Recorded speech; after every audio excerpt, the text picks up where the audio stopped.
fiz de novo a mesma licitação para entregar o material para essa empresa, quando que ela tinha que dar mão de obra e material. Era o que a empresa que perdeu, e eu não tenho aqui procuração nenhuma da empresa que perdeu para fazer esse pronunciamento.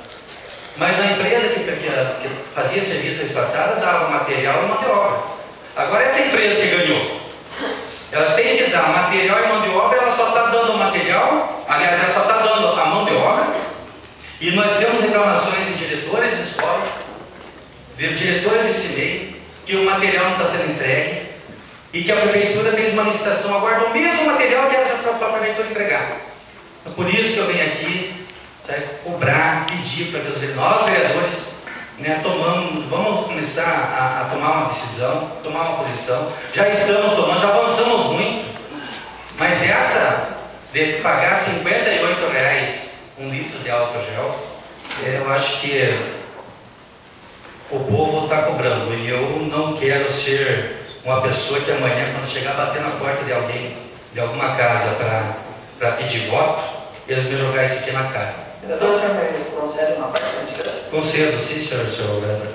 Essa questão dos R$58,20 o litro do álcool, tem até documento da secretaria, não tem aqui em mão, mas posso fazer se for possível? O Limpo traz para o senhor na próxima, ele vai falar para o senhor. Traz. Não, mas até bom porque eu não tinha essa informação, mas é bom que... Mas é bom ter, lógico.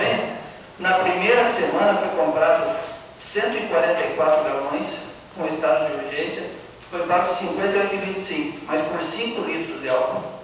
Na semana seguinte já foi comprado galões de 5 litros a R$30 o galão com 5 litros.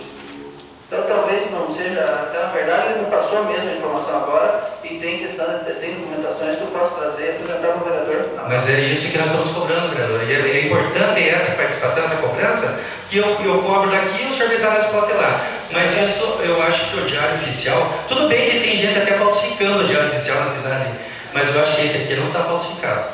Tem Diário Oficial que foi falsificado, mas esse aqui eu acho que não.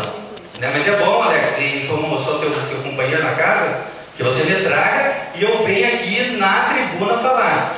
Foi um equívoco e eu peço desculpa, eu peço desculpa aqui em público, mas enquanto tiver eu estou cobrando. Preciso do documento, e aqueles documentos dessa empresa eu preciso não só desse aqui do Diário Oficial, que esse aqui já foi, já comprado, mas da nova geração. Eu preciso, presidente, porque já faz mais de 15 dias, como nós estamos usando o regimento e a lei orgânica, estou no prazo e agora eu estou começando a cobrar o que eu preciso. Obrigado, presidente.